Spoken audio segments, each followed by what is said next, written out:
بسم اللہ الرحمن الرحیم۔ غیب سے رزق ملنے کا وظیفہ۔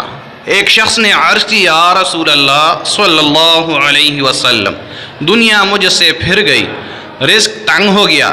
آپ صلی اللہ علیہ وسلم نے فرمایا، تم فرشتوں کی تسبیح پڑھا کرو، اس کی برکت سے رزق بڑھتا ہے۔ وہ تسبیح یہ ہے کہ صبح کی نماز سے پہلے یا بعد 100 دفعہ سبحان اللہ وبحمدہ، سبحان اللہ العظیم وبحمدہ، استغفر اللہ پڑھا کرو۔